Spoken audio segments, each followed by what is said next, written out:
এখন আমি আহ্বান করছি মোহাম্মদ শফিকুল ইসলাম ১১২ পটুয়াখালী। আপনার সময় 7 মিনিট। সময়ের মধ্যে 7 মিনিটের মধ্যে অনুগ্রহ করে শেষ করবেন। মাননীয় স্পিকার, আপনাকে ধন্যবাদ। একটা গল্প দিয়ে একটু শুরু করতে চাই মাননীয় স্পিকার। ছোট্ট গল্পটি হচ্ছে, রাজা তার উজিরকে বলে দিয়েছিল সকাল থেকে এটা কাজ করবা, এই কাজগুলো করবা। উজির বলেছিল যে আমাকে যে কাজগুলো বলেন কোনটা কখন গুরুত্বপূর্ণ কোনটা ছুটে যায় তার চেয়ে আপনি আমাকে একটা তালিকা করে দিলে ভালো হয়। একটা তালিকাও করে দিয়েছিল। তালিকা দেখে দেখে সে কাজ শুরুই করেছিল। হঠাৎ করে রাজার মনে হলো সে একবার শিকারে যাবে। ঘোড়ার পেটে উঠে যখন রেকাবে পা ঢুকিয়েছে, রেকাবে পা ঢুকালে পা আটকে গিয়েছিল। পাটা যখন ছুটাতে পারছিল না তখন সে উজিরকে বারবার ডাকছিল, আমার পাটা এখান থেকে বের করে দাও। পাটা বের করতে যাচ্ছিল না উজির, কারণ উজির বারবার খুঁজছিল যে তালিকাটা করে দেওয়া হয়েছিল সেই তালিকার মধ্যে পা আটকে গেলে ওটা বের করে দেওয়ার বিধান ওখানে আছে কিনা। শেষ পর্যন্ত রাজার পা আর ওখান থেকে বের করা যায় নাই এবং রাজাকে মুক্ত করা সম্ভব হয় নাই বলে আমরা গল্পে জেনেছি। ঠিক আমার কাছে আজকে সংসদ এরকম একটা গল্পের মতো মনে হয়।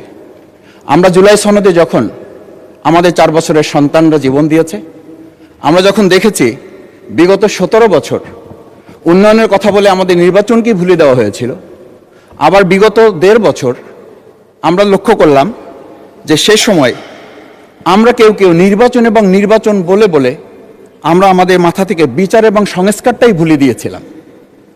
আবার এখন এসে আমরা দেখলাম যে আমাদের নখের কালি শুকাতে না শুকাতেই উন্নয়নের কথা বলে আমরা আবার জুলাই সনদটাকেই ভুলে দিতে বসেছি।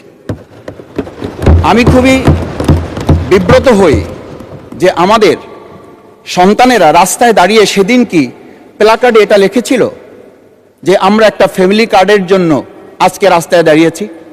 সেদিন তারা দাঁড়িয়েছিল, মাননীয় স্পিকার, সেদিন তারা দাঁড়িয়েছিল, লেখা ছিল রাস্তাগুলোতে আমাদের সন্তানেরা বুকে গুলিবিদ্ধ হয়ে পা হারিয়ে চোখ হারিয়ে দাঁড়িয়ে রাস্তা ব্যারিকেড দিয়ে লেখা ছিল রাস্তা সংস্কারের কাজ না, রাষ্ট্র সংস্কারের কাজ চলছে। আমরা যেন সংস্কারের কথাটা মাথায় নিতে পারছি না। আমরা সংস্কারের পরিবর্তে এখন আমরা সংশোধনের দিকে যাচ্ছি। আমরা তো এই সংশোধনীর জন্য আমাদের ছেলেরা, আমাদের তরুণ যুবকরা, আমাদের জনতারা কাজ করে নাই।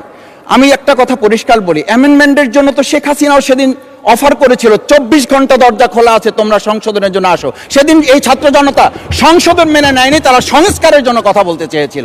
আজকে আমরা সংস্কারটা মাথায় নিতে পারছি না কেন? মাননীয় স্পিকার, আমি আর একটা কথা আপনাকে একটু স্মরণ করানোর জন্য বলছি। আমরা ছোট সময় আমি বাংলায় সাহিত্যে অনার্স করা, আজকে আমাকে আপনি স্নেহের সাথে মাসুদ বলে বলেছেন। আমার সংসদের নাম শফিকুল ইসলাম। এই মাসুদ নামটা যারা একেবারে খুব আমাকে স্নেহ করেন, আদর করেন, তারাই ডাকেন। আমি বাংলার সাথে আমাদের রাষ্ট্রবিজ্ঞানের ছিল, রাষ্ট্রবিজ্ঞানে আমরা ছোট একটা বাক্য পড়েছিলাম, নেসেসিটি নোস নো লস। আমরা এই নেসেসিটিটাকে আজকে একটা সংবিধানের ধারাবাহিকের মধ্যে আমরা আটকে ফেলেছি। আমরা লাইন খুঁজতেছি, আমরা দাড়ি কমা সেমিকোলন খুঁজতেছি। আমরা আজকে পরিষ্কার একটা কথা বুঝি যে আমাদের এই সংস্কারের প্রয়োজনটা এই কারণে দরকার হয়েছে, এই প্রস্তাবটা এজন্য উত্থিত হয়েছে যে এটা 30 কার্য দিবসের মধ্যে যেখানে করার কথা ছিল সেখানে আমরা খাল খননে গুরুত্ব দিলাম, ফ্যামিলি কার্ডে গুরুত্ব দিলাম, কৃষি কার্ডে গুরুত্ব দিলাম, আমরা আরো অনেক কাজে গুরুত্ব দিলাম। অথচ যেটার জন্য আজকে নির্বাচন করে আমরা এখানে নিজেরা কথা বলার সুযোগ পেলাম, সেই সংস্কার আমরা নজর দিতে পারলাম না কেন? মাননীয় স্পিকার, আমি আর দুটো কথা বলি। আমরা আমাদের প্রিয় মাতৃভূমি বাংলাদেশ, এই বাংলাদেশের সামগ্রিক প্রয়োজনকে সামনে রেখে আমাদের একটা কথা মাঝে মধ্যেই বলতে হয় যে আমরা যখন এই রাষ্ট্র সংস্কারের কথা, আমাদের সংবিধানের ধারাগুলোর কথা বলি, আমাদের কাউকে আমরা এই কথা বলতে শুনি যে গণভোটে যে 4টা বিষয় উল্লেখ করা হয়েছে, আমাদের এই 70% লোকরা ভোট দিয়েছে, 51% সরকারি প্রতিনিধিত্ব করছেন। আমি তো একটা কথা যদি পরিষ্কার করে সরকারি বেঞ্চে যারা আছেন, ট্রেজারি বেঞ্চে যারা আছেন, তাদের বিনয়ের সাথে যদি জিজ্ঞেস করতে চাই যে আমরা 51% ফ্যামিলি কার্ডের পক্ষে ভোট দিয়েছে আর আমাদের 70% তো জুলাই সনদের ভিত্তিতে রাষ্ট্র গঠনের পক্ষে ভোট দিয়েছে। আমরা তাহলে 51%কে গুরুত্ব দিয়ে ফ্যামিলি কার্ড বিতরণ করে জনগণের সেই 17 বছরের উন্নয়নের কথা বলি কি আমরা মূল জায়গা থেকে আমাদের দেশের জনগণকে আবার আরেকটা জায়গায় নিয়ে যেতে চাচ্ছি, এমন করে যে আমরা লক্ষ্য করছি, আমরা বলি সবার আগে বাংলাদেশ, আমরা বলি সবাই মিলে বাংলাদেশ। আমি তো তা লক্ষ্য করছি না আমাদের আশঙ্কার জায়গাটা। আমাদের উদ্বেগের জায়গাটা, উৎকণ্ঠের জায়গাটা মাননীয় স্পিকার ওইখানে যে 11টা সিটি কর্পোরেশনের প্রশাসক বদল হয়েছে, আমরা কি লক্ষ্য করলাম না? সবাই মিলে যদি বাংলাদেশ হয় তাহলে সরকারি দলের বাইরে একজন যোগ্য লোক, সৎ কি মানুষ ওখানে খুঁজে পাওয়া গেল না? মাননীয় স্পিকার আরেকটা কথা বলি, 42টা জেলা প্রশাসক বদল হয়েছে। মাননীয় স্পিকার, এই পাশ থেকে প্রায় কথা বলি যে এখানে বলা হয়েছে যে মানে আমরা সবাই মিলে বাংলাদেশ, বাংলাদেশ যখন বলি, সবাই মিলে দেখি টেবিল চাপড়িয়ে আমরা এই মহান জাতীয় সংসদকে খুবই সরগরম করে ফেলি। এই 42টা যে জেলা প্রশাসক নিয়োগ হয়েছে, এই জেলা পরিষদে গোটা বাংলাদেশের মধ্যে আজকে এখানে যে কমিটি হয়, সেই কমিটিতে আমরা বলি ন্যায্যতার ভিত্তিতে আপনাদের থেকে 2 জন দেন, 1 জন দেন।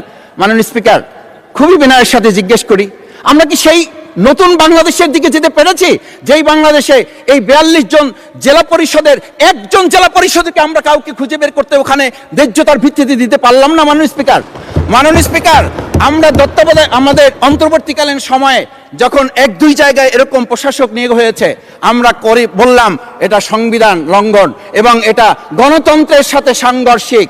আজকে গণতন্ত্রের নির্বাচনের ভিত্তিতে আমরা যখন একটা সরকার পেলাম, সেই সরকারে স্থানীয় নির্বাচনের দিকে না গিয়ে যেখানে সরকারের প্রশাসক ছিল তাদেরকে তড়িঘড়ি করে বদল করে বিশ্ববিদ্যালয় গেলে থেকে শুরু করে নিজ দলীয় লোক গ্রহণ করে, আমরা কি এটা বলতে পারি যে সবাই মিলে বাংলাদেশ এবং সবার আগে বাংলাদেশ আসলে এটা আমাদের দেশে আসছে?